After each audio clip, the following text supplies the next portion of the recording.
On est arrivé en France parce que on est d'origine française, de par notre grand-père, notre père qui était français. Et on est arrivé en mai 56, maman. Rồi, Mai 56. 27 tháng Mai Le thì 27 mình về mai đến 56. Marseille. Thế xong rồi On est arrivé à Marseille.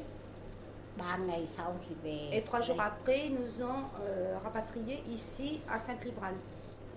Et puis depuis 56, nous sommes ici. Et il était question d'un logement provisoire. Et le provisoire, il est toujours là.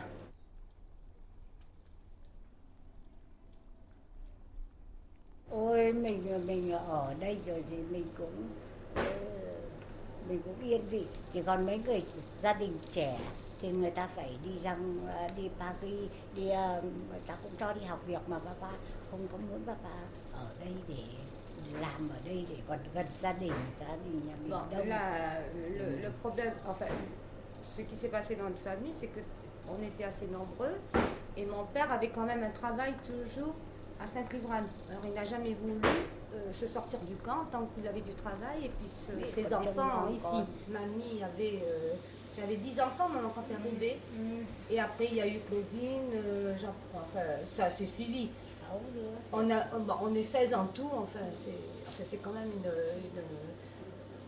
une grosse charge. Mais heureusement que Mémé était là pour s'occuper de tout ce qui était nourriture. Et puis mamie, par contre, s'occupait de nous élever petits. Et puis papy, il travaillait et puis il subvenait aux besoins de la famille.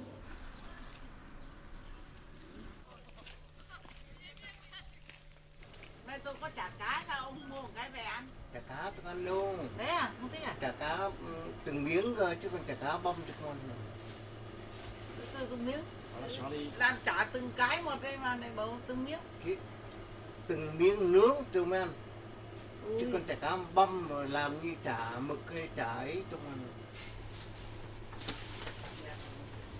Allez Charlie, c'est bon? Ça y est, c'est bon. Merci Charlie. Allez.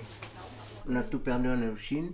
En quittant l'Indochine, moi je suis rentré avec l'armée, d'accord, j'avais mon paquetage complet, mais les gens qui sont partis après sont partis une valise à la main, c'est tout.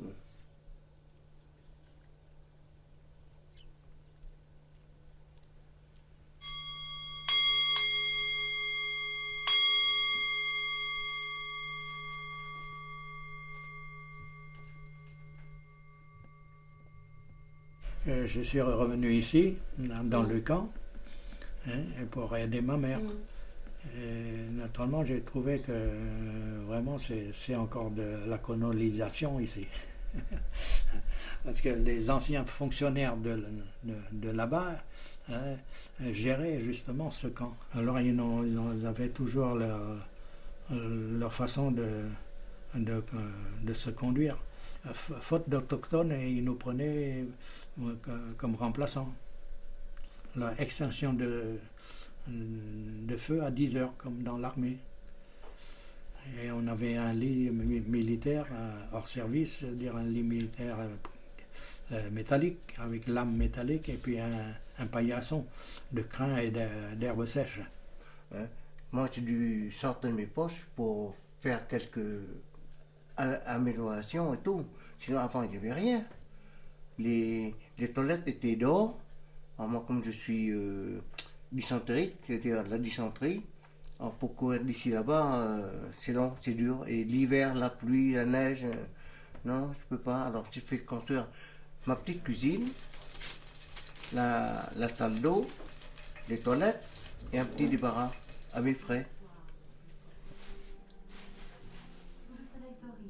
J'ai décidé de venir m'installer à Saint-Livran parce que j'avais beaucoup d'amis, maintenant ils sont presque tous morts. Et il y avait quelques personnes qui voyageaient sur le même bateau que moi pour entrer en France. À ce point-là, je me sens bien, je me sens chez moi ici, quoi.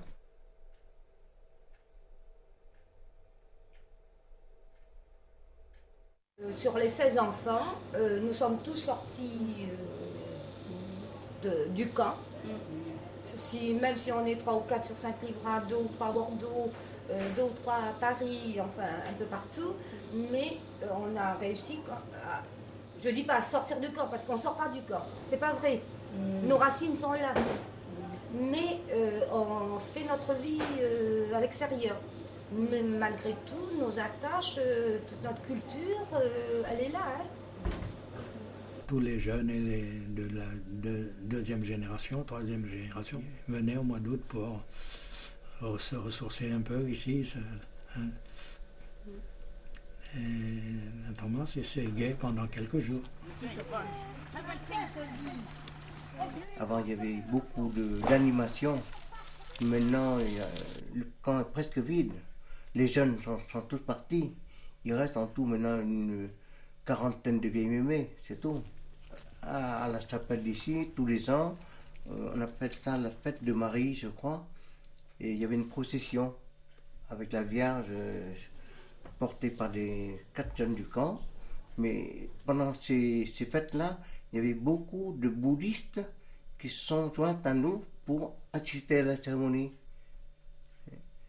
C'était très très joli à voir. Au départ, quand on est arrivé en France, on nous a dit, enfin à nos parents surtout, on nous a dit, s'ils ne sont pas baptisés, ils n'iront pas à l'école. Voilà. Bon, ça c'était une mentalité qui vient de l'Indochine. Hein. Bon, on a été baptisés, on a fait plus ou moins nos communions, on a suivi le catéchisme et tout. Mais jusqu'à ce qu'on arrive à l'âge de raison à 18-20 ans, on s'est quand même retourné un peu sur nos origines. Et puis maintenant, nous pratiquons plus le culte que nous connaissons, qui nous semble proche, que cette religion catholique, même si nous ne la renions pas du tout. Parce que ça fait aussi partie de notre double culture. Hein. Thì từ đời bà cho đến bây giờ mình cứ phải duy trì cái đạo của mình không có bỏ. Et puis nos grands-mères nous ont ramené toute leur coutume, toute leur culture. Et ça, c'est comme si elles ont ramené une racine et puis elle est là, elle est plantée et puis on l'a fait progresser. Et enfin, on ne peut pas l'oublier ça. Moi, quand je suis revenue au Vietnam en 1995, quand je suis revenue dans les pagodes, et sans avoir connu le Vietnam, parce que j'en suis partie à 4 ans, je n'ai pas pratiqué là-bas, hein, mais je me suis retrouvée dans mon élément. Et quand je suis rentrée dans les pagodes, au fin fond de la pagode où on m'a permis d'y aller, eh ben, instinctivement, j'avais des larmes qui coulaient. Et puis les personnes qui étaient là, elles ont dit, mais c'est normal, c'est comme une mère qui retrouve son enfant. C'est notre culte mère, en fin de compte. Notre culte vient du nord du Vietnam, et le nord du Vietnam est très influencé par la culture chinoise. Le respect des grands, des grands-parents, des ancêtres, enfin il y a toute une hiérarchie. Je ne sais pas si vous connaissez le culte, il y a bien les 3 grandes mères qui gouvernent tout, les grands rois, les grandes dames, les princes, enfin les mandarins, puis après les demoiselles, enfin il y a toute une hiérarchie. On ne fait pas n'importe comment.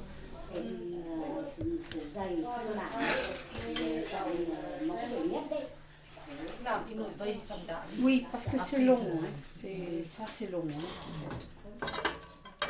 Ces offrandes du début de l'année sont beaucoup plus importantes que les autres. L'ouverture de l'année, c'est vraiment presque le plan essentiel dans notre religion. Quoi. C'est qui gère tout ça au départ? C'est le souhait de chacune. Souvent, quand elles veulent faire avant la cérémonie, mais il y a les dates dans le calendrier lunaire. Et puis après, c'est mamie qui dirige, c'est peut-être la maîtresse de la pagode, hein, qui donne le feu vert, quoi.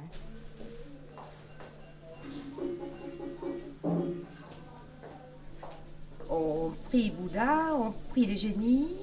Bon, durant toute la cérémonie, c'est quand même l'histoire de ces génies-là qui est plus ou moins revécue, chantée, dansée, enfin c'est pas tellement le mot danser, mais on refait un peu ce qu'il a fait. Mais avant tout cela, mamie fait toutes les prières qu'il faut. Sinon, ça ne se fait pas tout seul. Il faut demander à ce que les génies viennent ce jour-là. Et on précise bien le nom de la personne qui va officier, le jour, et le jour, le mois, enfin l'année, et puis demander à ce que ces génies-là, on leur demande de bien vouloir s'incarner pour la joie de tous, en fin de compte. Et même la personne elle-même, pour rentrer dans la cérémonie, il faut qu'elle se mette dans de bonnes conditions, déjà plusieurs jours, ou à la rigueur 15 jours, un mois avant. Et on ne va pas faire des choses méchantes la veille pour aller faire les cérémonies le jour même. Ça ne sert à rien du tout. D'ailleurs, ça peut mal tourner même. Ra ngoài đâu, cứ ở nhà thì các bà quý có lòng xem mến thì cho tôi biết cái danh cái cầm quên thầu đâu nặng cánh quá không có thì thôi bảo mong rằng con sư về là để cho mình Le feuille de bétel. Je le nettoie d'abord.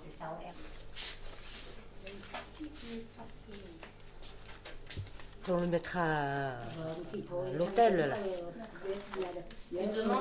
Voilà. Làm việc gì cũng được mà chị ơi. Cái lúc mà của trước mà còn bà cháu thì các cụ các bà đến lúc nào cũng bảo rằng thì em sướng là được thì cụ trong đó mà không có phải làm bây giờ không phải ghiếng vác. Ciao la princesse nhỉ? Ciao. C'est pour les princesses. Voilà. La feuille, et puis il y a la noix de bétel. Et remarque, ça fait tourner la tête. Ouais, un peu, mais tu parles. Mais Quand c'est on n'est pas habitué. Mais il y en a qui sont vraiment. Ils peuvent pas s'en passer. Enfin, en Asie. Les femmes, les hommes aussi. Oui. Les hindous, les hommes, ils mâchent ça. Oui. Même en Thaïlande, hein, dans. Tout le sud-est asiatique. Oui.